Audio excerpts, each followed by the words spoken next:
Estou animadíssimo hoje, porque hoje de manhã ou de tarde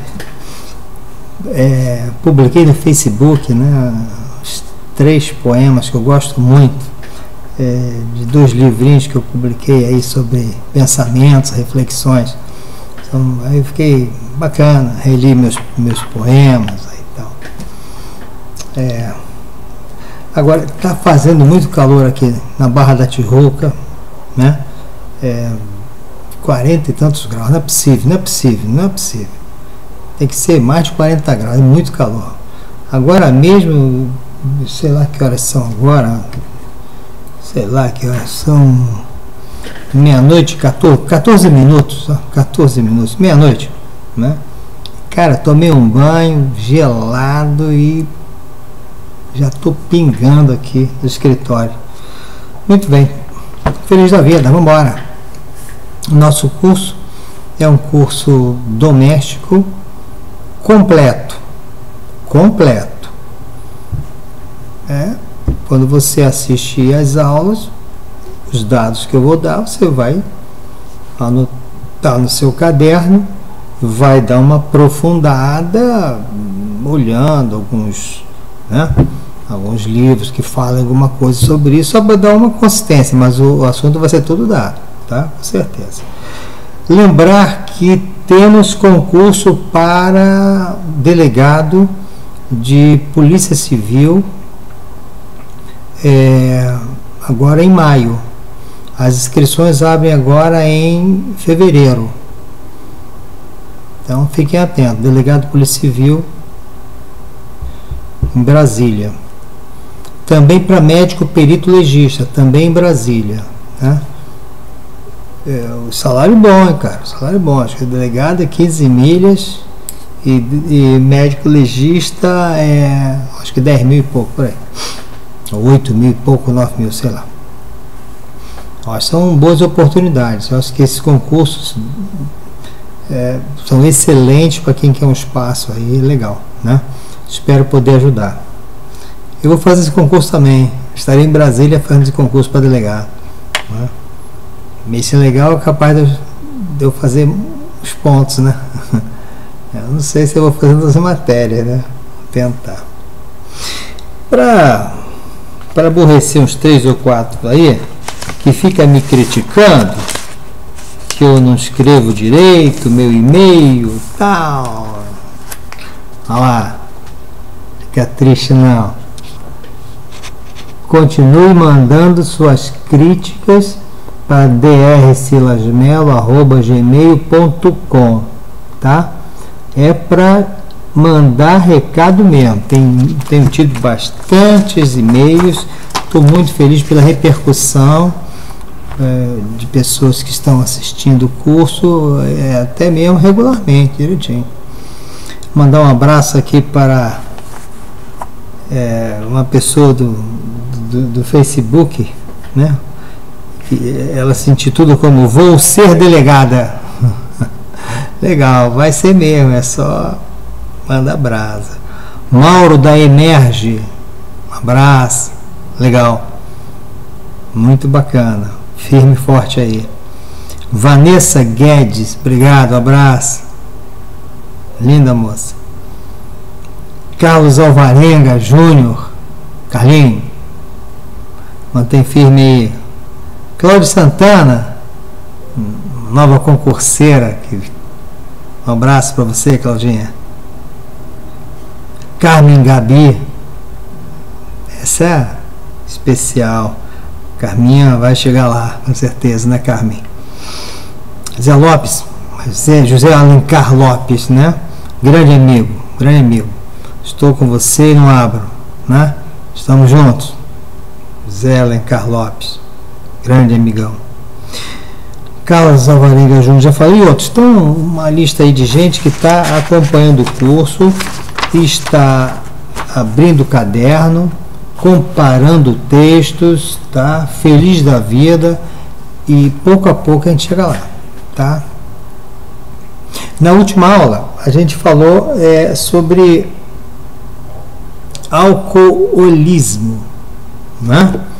E a gente tem que lembrar exatamente sobre essa questão, né? Do alcoolismo. Deixa eu dar só uma pequena relembrada para você, olha só. Quer dizer, o camarada bebe. Se ele bebe, tem álcool no sangue, se lembra? Ok. Se tem álcool no sangue, um simples álcool no sangue, comi um bombom, aquele que tem recheio de licor, né? Comi um bombom, ou tomou um golinho, um chopezinho qualquer, uma coisa pequenininha, um garotinho, né? A metade do garotinho. Não tem nada a ver com embriaguez isso, não tem nada a ver. Então lá, brindou lá um aniversário de alguém com uma taçazinha pequenininha de champanhe só. Quando você ingeriu isso, você tem agora álcool no sangue, ainda que mínima dosagem. Tem álcool no sangue. Qual o nome disso? Alcoolemia. Pronto. Alcoolemia não tem nada a ver com embriaguez. Agora, a alcoolemia, essa taxa de alcoolemia, quando vai crescendo muito, a pessoa pode entrar em estado de embriaguez, ou diria estágio de embriaguez. Aí, dependendo da quantidade, da taxa, né, de alcoolemia, você então poderá entrando em estágio de embriaguez. Tem aquele primeiro estágio, qual é? Da euforia, da excitação, que o pessoal chama do macaco, você lembra? Então, eu falei sobre isso na outra aula, com certeza, tá aqui, né? Deixa eu ver aqui se eu falei, que horas eu falei isso aqui. Falei, claro que eu falei, né? Estágio do macaco. Depois ele fica no estágio do leão, agressivo, né? Você lembra que ele tá mexendo com a minha namorada, o que é? Toda porrada, agressividade e tal. Depois disso aí já está no outro estágio de embriaguez, que é a tal da estágio do sono, né? Do coma, né? Do porco. Por quê? Porque ele vomita, urina, tal, é um porcalhão, tal, a vergonha, mico geral, né? Pois é. Então, o que eu quis diferenciar é que uma coisa é alcoolemia, simples alcoolemia. Se eu pegasse agora um copinho sei lá, um chopinho, um terço, bebesse o mínimozinho que fosse, algum álcool ia pro meu sangue, não ia? Isso é alcoolemia. Mas se eu continuar bebendo, de acordo com a minha tolerância, eu entraria no estágio de alegria, palhaço, né? Depois eu estaria meio que no sono, né, tal, né? É a agressividade, o leão, né? Depois cair do sono, que é do porco. Mas tá bem. Mas eu dei a segunda, a terceira, né? A terceira terceiro instituto médico importante. Eu falei da alcoolemia, falei da embriaguez e suas 3 fases, só que isso repetidamente ao longo do tempo, isso vai comprometendo o fígado, o cérebro, os nervos, a pessoa já é um doente. Isso nós vamos chamar de alcoolismo. Alcoolismo é provocado pelo uso crônico do álcool. Você olha aquela pessoa, você vê que aquela pessoa tem o fígado aumentado, edema nas pálpebras, barrigudo, magro, não faz ginástica, perde calorias, né? O pescoço meio fino, a marcha dele já é insegura, tem as conjuntivas vermelhas, a face é vermelha, aquele nariz meio batatudo, com aqueles vasozinhos, né, aquela rede vascular. Você olha, esse cara é um alcoólatra, né? O alcoólatra tem uma doença. Que doença o alcoólatra tem? Alcoolismo. Entendeu? Claro que isso é de uma importância enorme, porque o alcoolismo leva a degenerações, né, de nervos, lembra? Leva a uma demência, né? Portanto, é muito importante a gente ter essa visão primeiro. Então, vamos lá? Alcoolemia, simples, álcool no sangue, tal, acabou. Pode ser muito, pode ser pouco, alcoolemia. Embriaguez é um estágio em que a pessoa bebe tanto que começa a ficar muito alegre, faz o palhaço, depois do macaco, né? Depois ele fica meio que agressivo, faz o leão, tal, continua bebendo, aí já fica com sono, entra em coma, vomita, faz urina, evacua, tal, mico geral, né? E isso vai se repetindo, então ele agora é um grande doente, ele é um alcoólatra que carrega uma doença chamada alcoolismo. Chega, deu para entender? Eu acho que agora chega, né? Já falamos bastante. É claro que isso deve ter uma importância muito grande no direito. É sobre isso mais ou menos que nós vamos lembrar a você que é um advogado, né? Para você que vai fazer prova de médico legista lá em Brasília em maio, né? Você já não precisa ter essa noção muito de direito disso aí, mas para o delegado precisa, né? Tem vários livros, vários artigos, busca aí alguns artigos para complementar essa nossa ideia aqui para vocês, tá? Hoje eu vou me valer muito da apostila do meu amigo Roberto Blanco. O Blanco tem na sua apostila, né, uma forma de abordar de maneira muito interessante. Eu recomendo a vocês descobrir aí a apostila do Blanco no curso Glioche. Excelente colega, excelente curso, tá? Que tem que se lembrar sobre a embriaguez, de ter se dado de importância à embriaguez, é o fato de que tem repercussões penais ilegais, claro, né? Dá uma lembrada rápida na questão do crime, que o crime, na teoria tripartida, ele existe quando há um fato típico, antijurídico e culpável.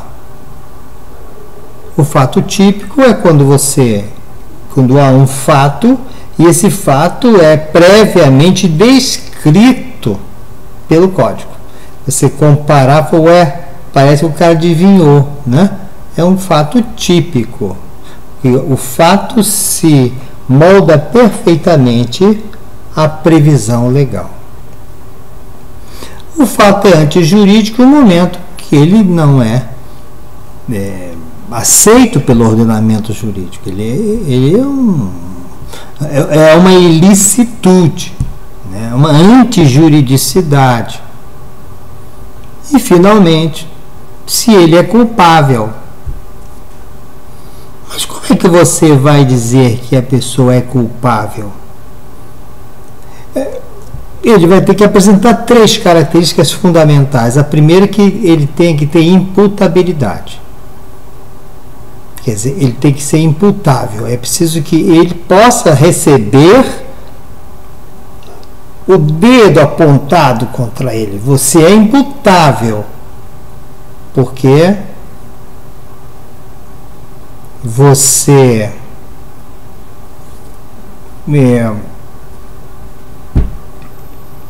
tinha consciência da ilicitude quando você poderia ter agido de maneira diferente. Isso aponta para ele uma possibilidade de ser sancionado pela lei. Eu não estou entrando em direito penal nem processual penal. Estou fazendo uma elucubração superficial aqui. Então, alguém que cometeu um ato ilícito, antijurídico e culpável, culpável porque ele é imputável, porque tem consciência, tem potencial de consciência da ilicitude cometida e mais, ele poderia ter agido de maneira diferente. Então ele é culpável. E aí, eu diria, tem crime, há crime. E ele tem que sofrer a sanção penal. Ora, o que isso tem a ver com a embriaguez? A questão da imputabilidade, que é um dos 3 requisitos da culpabilidade. Então, é fundamental que para que a gente possa imputar a alguém, essa pessoa tem que estar em condições de entender o caráter ilícito do fato. Como você vai imputar a alguém algum ato, algum fato cometido por ele, se ele não tinha a menor noção do que estava fazendo? O que a embriaguez faz é tornar a pessoa inimputável. Porque ela, dependendo do grau de embriaguez, ela não tem nenhuma noção do que está fazendo ou tem uma vaga noção do que está fazendo. Também é importante saber se a embriaguez que ele está apresentando é uma embriaguez que aconteceu culposamente, ele não sabia que aquilo era álcool.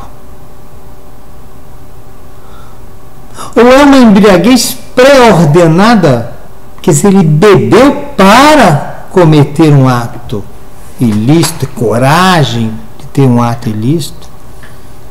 Por isso que muitos assassinos bebem antes de matar. O marido ciumento bebe antes de fazer um mal à sua esposa. Porque ele se coloca numa situação meio semi-imputável. Vamos falar no final sobre isso. Então, a você, delegado de polícia, vai ter que estudar, primeiro, se há embriaguez. Ponto. Em que estágio da embriaguez está? Terceiro, se ele tinha condições de entender o caráter ilícito do que estava fazendo ou não. Juntando estas peças no tabuleiro, você poderia dizer se você pode imputar a esta pessoa ou não o ato ilícito que ele cometeu. Então vai depender de você uma análise de caso a caso. Como bebeu, aonde bebeu, quanto bebeu, se queria beber, se não queria beber, foi força maior, como é que foi?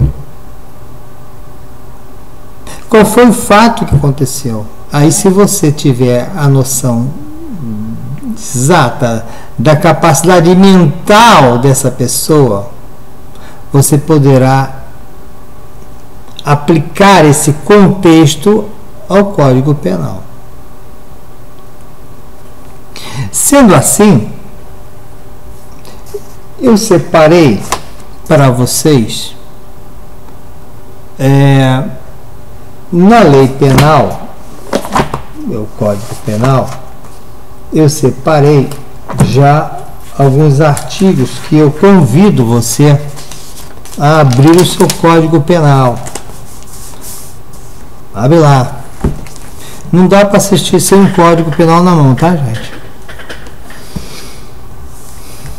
Lá no artigo 26 do Código Penal,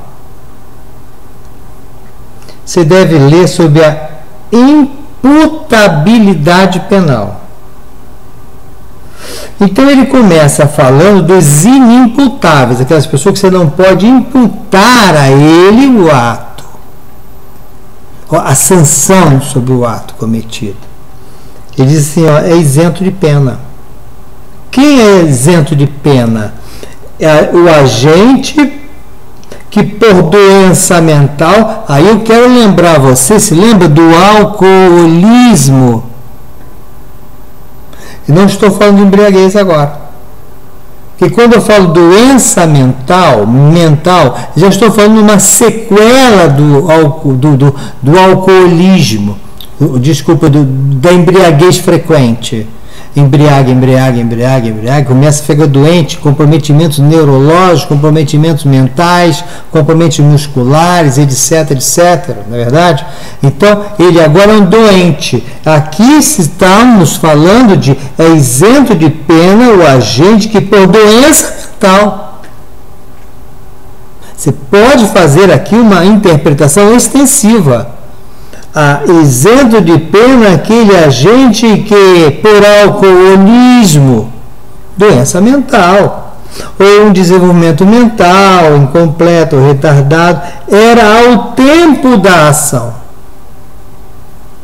No momento que ele praticou a ação, inteiramente incapaz de entender o caráter ilícito do fato ou determinar-se de acordo com esse entendimento.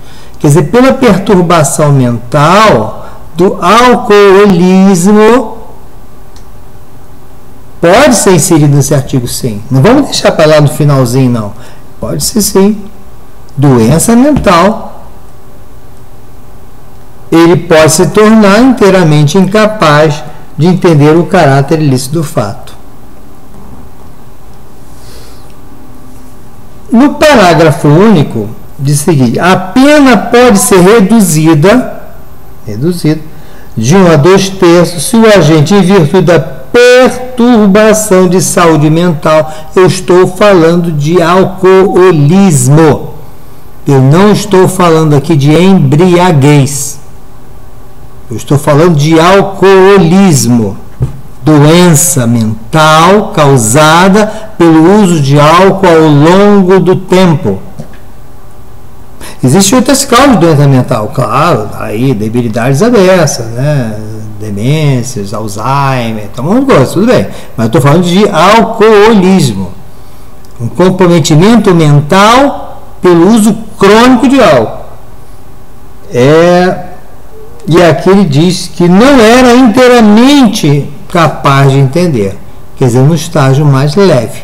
Ele tem uma vaga noção do que está fazendo. Nesse caso, a pena pode ser reduzida.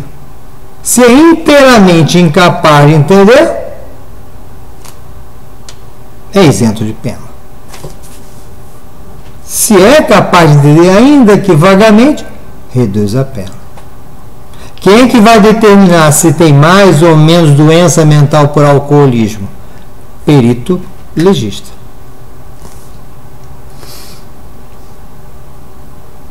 No artigo 28, ele diz que, tratando da emoção de paixão, ele diz o seguinte: não exclui a imputabilidade, ou seja, é imputável.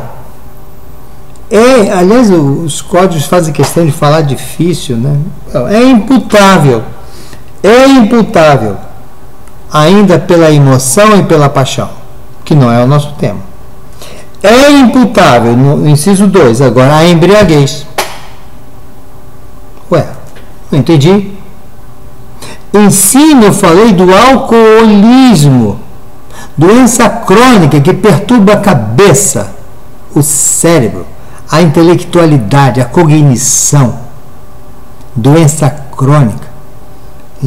Embaixo estou falando da embriaguez, coisa mais aguda, mais pontual. Saiu com a namorada para comemorar, ficou embriagado. Então a embriaguez não isenta a culpabilidade. Me perdoa, eu estava bêbado. Não. É isso que está dizendo aqui. Não exclui a imputabilidade a embriaguez. Que embriaguez? Isso que é importante. Se lembra lá no início da outra aula, nós falamos alguns tipos de embriaguez? No Código Penal ele trata de alguns tipos. Olha os tipos que ele trata aqui, ó.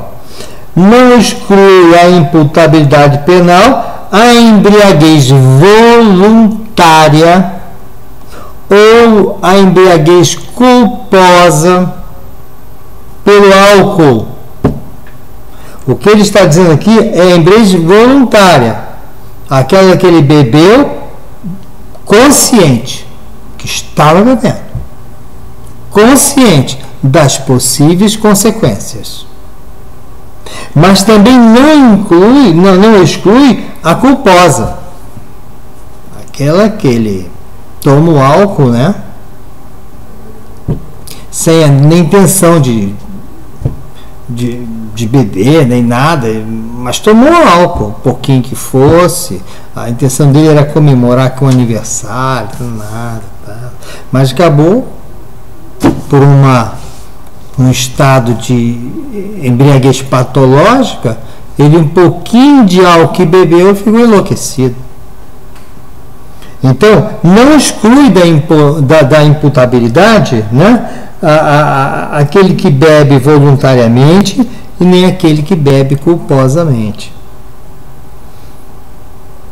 Mas aí ele diz, embora não exclua, vamos considerar isso melhor. Vamos dar uma caprichada, vamos entender melhor isso. Aí ele vai no parágrafo primeiro, diz assim, olha, é isento de pena.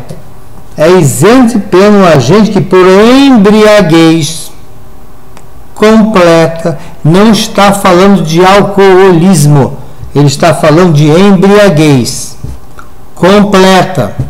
O que é embriaguez completa? Se lembra? Primeiro estágio, macaco, palhaço, alegre e tal, faz discurso. Segunda fase, ele é agressivo, leão, macho, quer bater em todo mundo, arruma briga. Terceira fase é a fase do coma, do sono, do porco, vomita, tal e acaba. Não é verdade? Então, o que ele está dizendo é isento de pena aquele que embriaguez completa, que ele já não tem mais noção nenhuma. Mas veja, é isento de pena essa embriaguez completa proveniente de quê? De caso fortuito ou força maior. Isso é importante. Não, o cara não sabia o que está fazendo, Silas, ele é totalmente doidão. Tudo bem, mas ele ficou assim porque ele caiu num tonel de álcool. Porque amarraram ele com os braços para trás, abriram a boca dele com força, enfiaram álcool, ele não pôde resistir, caso de força maior. Então, nesse caso de força maior, ele não tem a menor intenção de jeito nenhum de beber. Ele foi enfiado o álcool pela goela dentro. Força maior. E ele ficou inteiramente incapaz de entender o caráter ilícito da coisa. Nesse caso, ele é isento de pena, proveniente de caso fortuito ou força maior. Então, lendo esse artigo para deixar bem fechadinha a coisa, é isento de pena o agente que, por embriaguez completa, proveniente de caso fortuito ou a força maior do que ele, era ao tempo da ação ou da omissão inteiramente incapaz de entender o caráter ilícito do fato ou de determinar-se de acordo com esse entendimento. Mas venhamos, ele pode ter uma pena reduzida, porque dissemos lá que não exclui a imputabilidade, não é verdade? Então, diz assim, a pena pode ser reduzida de 1 a 2 terços, tal, se o agente, por embriaguez proveniente de caso fortuito ou de força maior, não possuía ao tempo da ação da omissão plena capacidade de entender o caráter ilícito do fato ou de determinar-se de acordo com esse entendimento. O que está sendo dizendo é o seguinte, que embora e essa embriaguez aqui, que ele se refere, é aquela embriaguez por força maior. Se ele perdeu toda a noção de tudo, é isento de pena. Mas se não perdeu toda a noção de tudo, pode ser apenas reduzido. Que embora por força maior, ele se embriagou, alguém embriagou o cara, ele caiu no tonel de álcool, né? Se ele está inteiramente incapaz, cara, é isento de pena, lógico, foi força maior. isento de pena. Mas ele fosse galutonel para aproveitar e dar não pode, né? Que aí vai ser reduzida a pena dele, vai ser punível. Então a punibilidade aí está não em função da total perda de capacidade, mas ele ganhando o mínimo de capacidade, abre um espaço para a putabilidade dele, para a imputabilidade dele. Você entendeu? Aqui em cima ele está totalmente isento, porque foi força maior, não entendia nada que estava fazendo, tudo bem, está isento de pena, mas se caiu um pouquinho e você tinha um mínimo de consciência, há um espaço para a imputabilidade dele, ainda que por força maior, ou por caso fortuito por força maior. Atento a isso. Para quê? Porque vai ser oferecido um caso concreto, né? Se vai ser oferecido um caso concreto, você tem que entender se tinha inteira capacidade de entender, se tinha meia capacidade de entender ou não tinha capacidade nenhuma. Em cima ele será isento de pena. Para baixo ele terá a imputabilidade, terá uma redução da pena. Viram então, portanto, a importância do exame pericial para você responder ao juiz em que estágio o camarada está de embriaguez. Veja ainda o artigo 61 do Código Penal.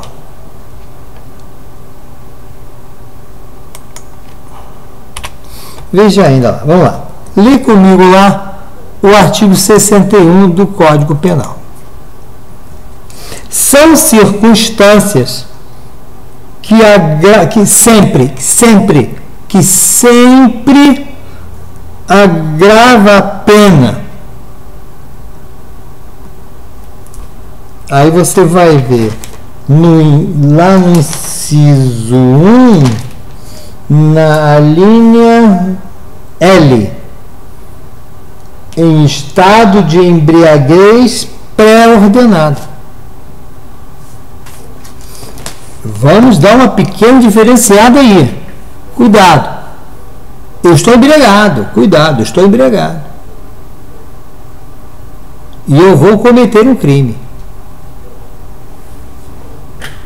Bem, eu não tinha a menor intenção de me embriagar. Eu estou embriagado, tal, estou naquela fase que dou porrada, tal, tá legal. Entra no salão, cara que eu não gosto do cara, eu não gosto dele, o cara é flamenguista, tem que morrer. Vou matar o cara é flamenguista, não pode viver. O cara vai lá, não gosta do flamenguista, mata o camarada. Pensa comigo, eu me embriaguei para matar o cara? Não. Eu me embriaguei, assumi o risco de produzir os efeitos de uma embriaguez, de uma bebedeira, dolo eventual, matei o cara.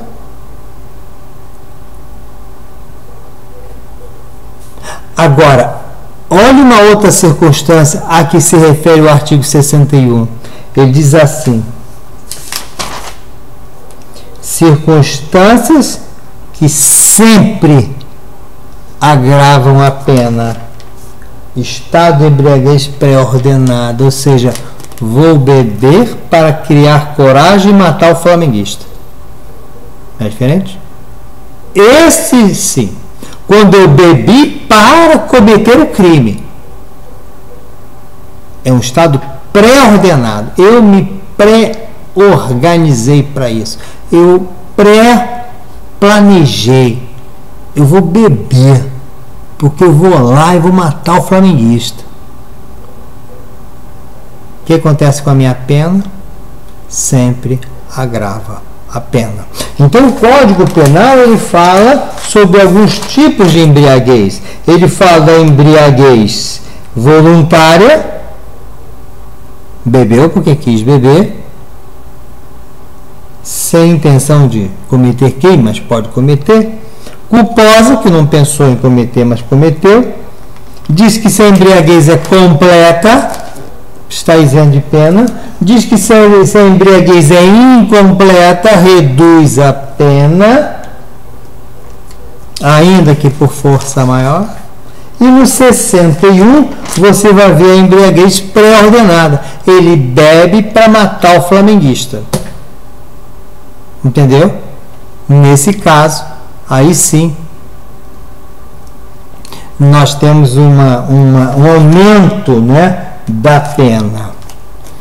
Lembramos uma tal teoria da actionis liberae in causa, o acto libera em causa, né, onde a pessoa se coloca no estado de inimputabilidade. Mas quando ele se coloca no estado de inimputabilidade pela embriaguez, na verdade, veja que ele se coloca no momento que ele é imputável. Eu estou lúcido, eu estou imputável, mas eu quero me colocar no estado de inimputabilidade. Vai ser de uma burrice plêutica. Por quê? Raciocina comigo. Se eu quero estar em um estado de inimputabilidade, eu não vou conseguir bem, não. Porque, veja, se eu me colocar no estágio como aquele, com uma embriaguez mais ou menos, que eu ainda tenho uma condição de entender aí eu posso cometer um crime. Mas se eu ficar, como é que eu vou me colocar no estágio de total inimputabilidade? Se eu me colocar no estágio de total inimputabilidade, não tem domínio de consciência. Se eu não tenho domínio de consciência, nem sei o que eu vou fazer. Por que eu bebi? Não me lembro. Eu estou totalmente embriagado. Vou repetir.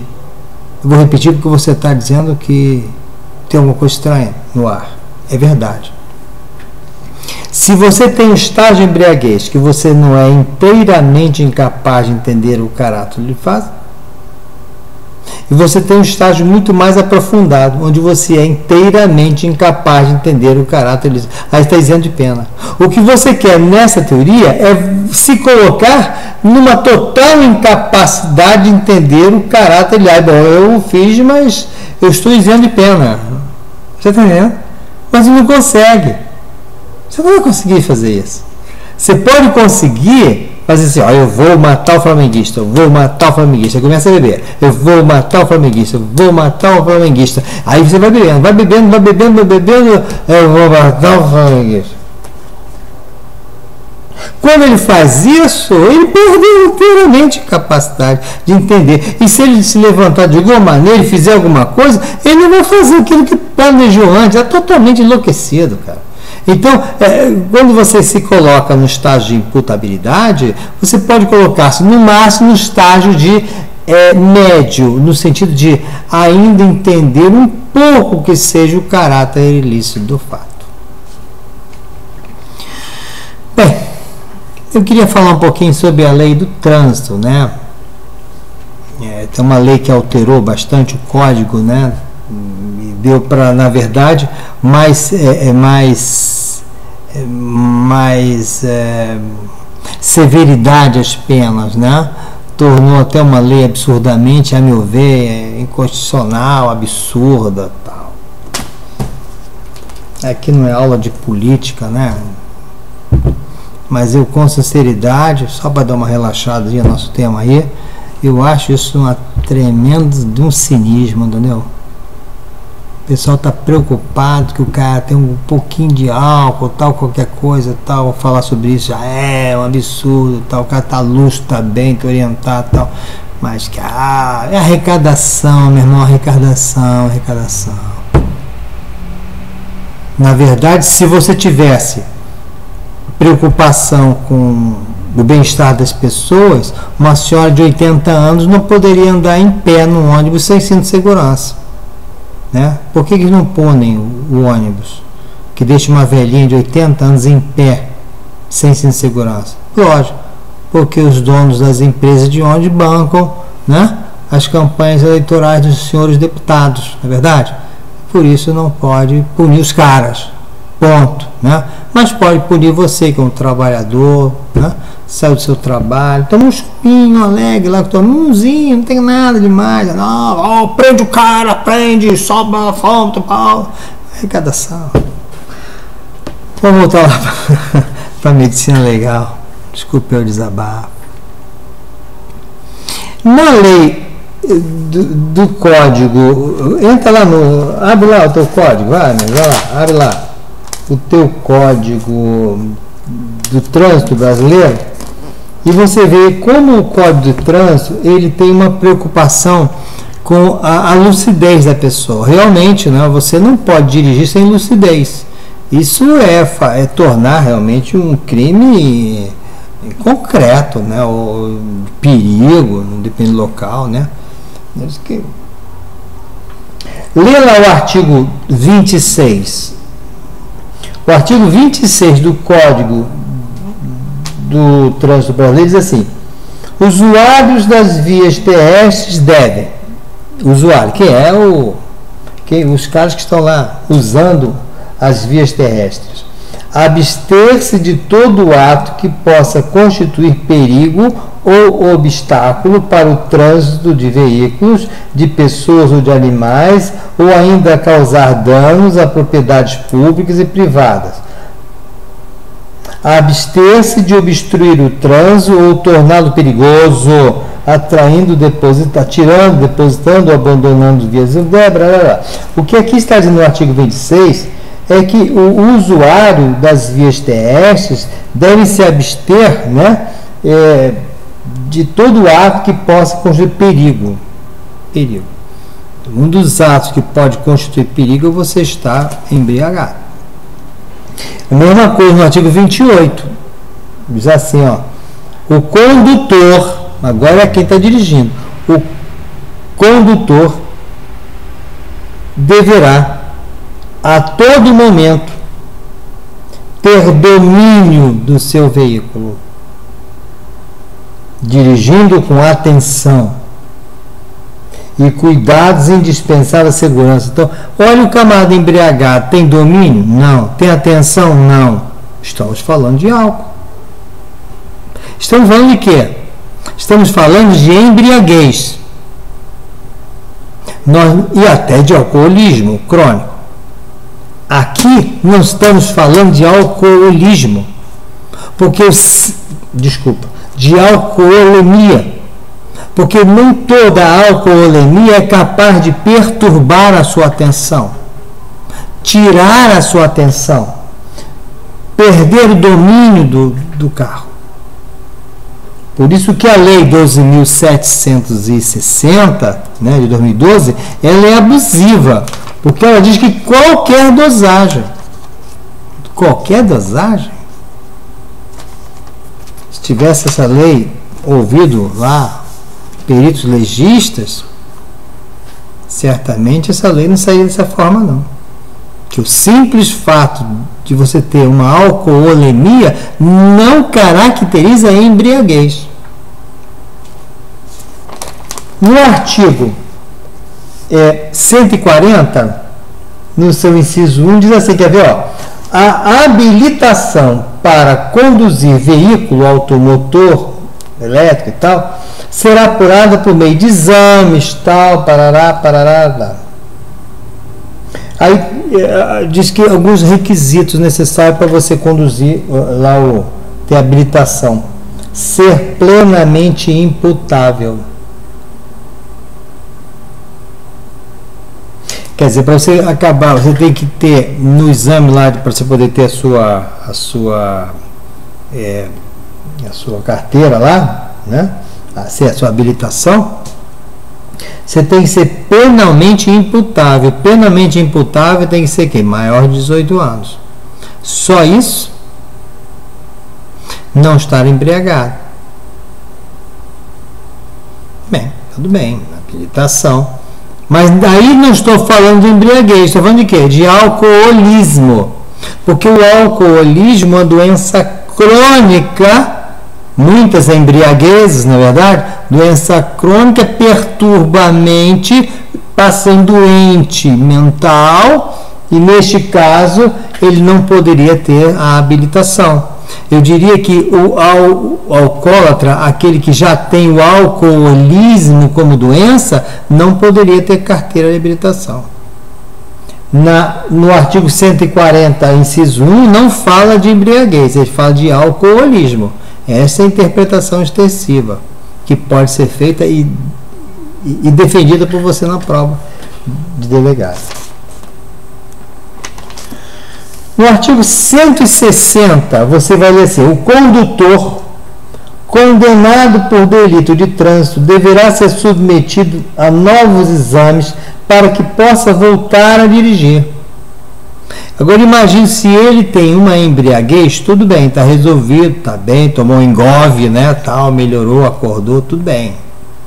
Mas se ele tem alcoolismo, quando ele fizer um novo exame, ele tornará a não ser hábil a dirigir. Estão entendendo a diferença do embriaguez e do alcoolismo? No artigo 160, no parágrafo 1º, diz assim, em caso de acidente grave, o condutor nele envolvido poderá ser submetido a exames exigidos neste artigo, a juiz e autoridade executiva. Olha que absurdo, né? Quer dizer, poderá ser submetido a exames. Quer dizer, o camarada tem que demonstrar provas contra si mesmo, né? Muito questionável isso. Muito questionável. Mas aí vem, no artigo 161, ele vai falar das infrações. Nas infrações, ele fala no artigo 165, assim, dirigir sob a influência de álcool ou de qualquer outra substância psicoativa que determine dependência.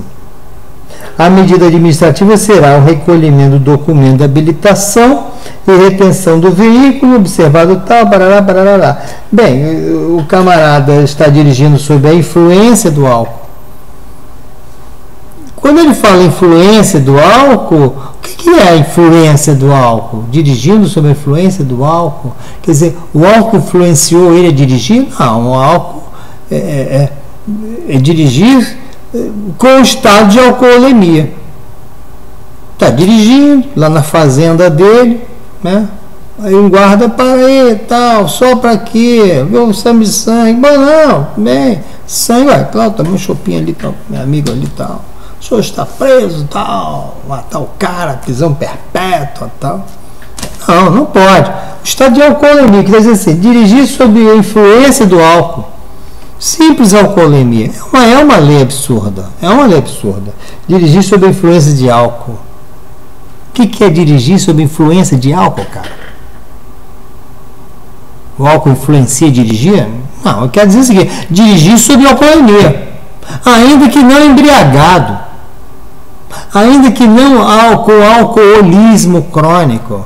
É dirigir sob a simples presença de álcool no sangue. Essa lei, para mim, é inconstitucional. Mas cuidado, é o que está aqui, tá? Está aqui. No artigo 166, ele diz assim: confiar ou entregar, né, a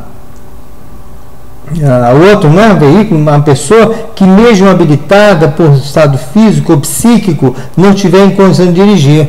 Quer dizer, entregar a chave, toma meu carro, vai dar uma volta, mas o cara não tinha condições. Qual? Eu estou falando de que aí? Estou falando de embriaguez. Né? Você entregar o carro, o cara está bêbado, não pode. Mas não aconteceu nada. Aqui que vai só uma infração, uma infração administrativa, ok? A aula não é de trânsito, né? Lá no artigo 169, leia lá: dirigir sem atenção ou sem os cuidados indispensáveis da segurança. Quer dizer, quem está dirigindo alcoolizado, embriagado, este camarada não tem atenção. Então, dirigir sem atenção é uma infração no trânsito. Por isso, a necessidade de saber que estágio de embriaguez ele está. Se é uma embriaguez, se é um alcoolismo ou uma simples alcoolemia. Quando nós chegamos aqui no artigo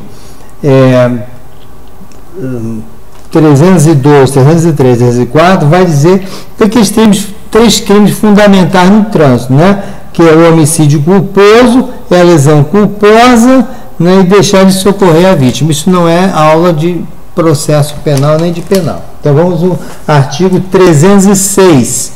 No artigo 306 diz assim: conduzir veículo automotor com capacidade psicomotora alterada em razão da influência do álcool. Aí sim, aí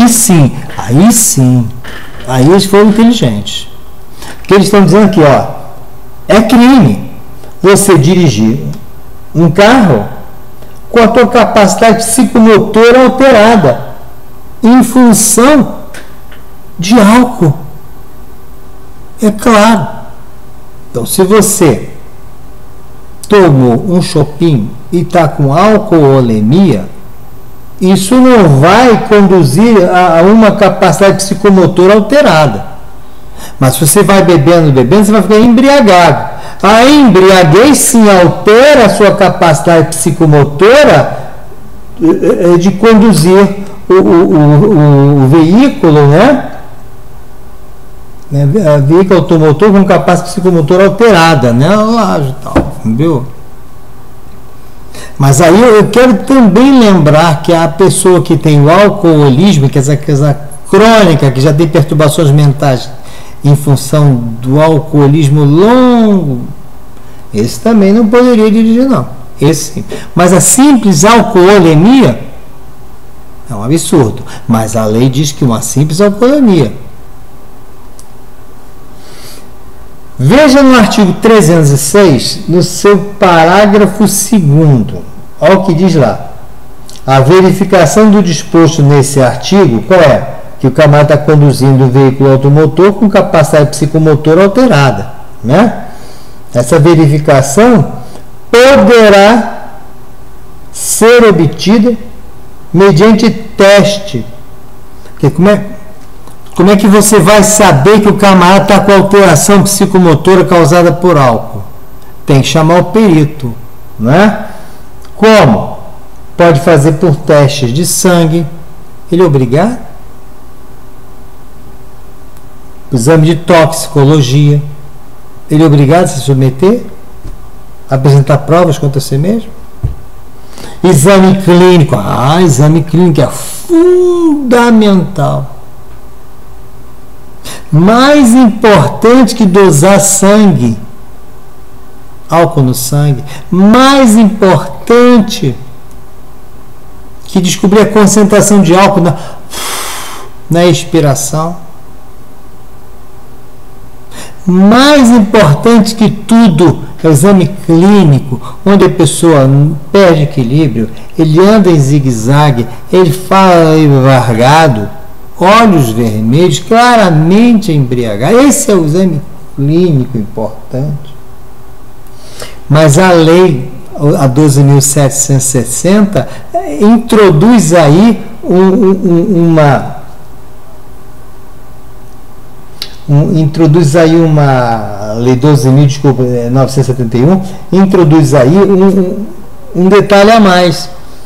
Ele diz que também pode constituir-se, para provar o estado de embriaguez, provas testemunhais e outros meios de prova, por exemplo, vídeo, fotografias. Agora, imagina só, que fotografia não vai provar a embriaguez de ninguém, pelo amor de Deus, esquece isso. Pá, pum, pegou o cara assim. Fotografou o cara assim. Está embriagado? Não está. Não dá. Né? Filme, vídeo, aí sim, é uma sequência, né? Filmes é legal. E hoje com celular é mole, né? Filmes é legal. Agora, testemunha, como a testemunha tem capacidade de entender que o camarada está embriagado? Será que o Ministério Público pode demandar uma ação penal contra alguém baseado numa simples relato de uma testemunha? Vê se a lei não está um pouquinho meio que exagerada. Tá não? Acho que está. Mas essa é a lei 12.971 de 2014. Pois bem, queridos, então, embriaguez. Eu botei um pouquinho de álcool no teu sangue. Só isso. Alcoolemia. Nada mais. Na lei nova, qualquer medida é sancionada. Qualquer dosagem de álcool é dosagem. Então, você pune até que não está embriagado, está só com uma alcoolemia. Mas é punível. Bebeu mais um pouquinho? Embriaguez. Começa com a fase alegria, violência e coma. Esse camarada bebe frequentemente durante muitos anos. Ele adquiriu uma doença, alcoolismo. Tem comprometimentos graves do fígado, do cérebro, dos nervos, da marcha, do entendimento, da cognição. Em função desses vários níveis de consciência ou de inconsciência, você vai aplicar ao fato concreto, sabendo se essa embriaguez foi por caso fortuito ou força maior, se ela foi voluntária ou involuntária, se ela foi pré-ordenada.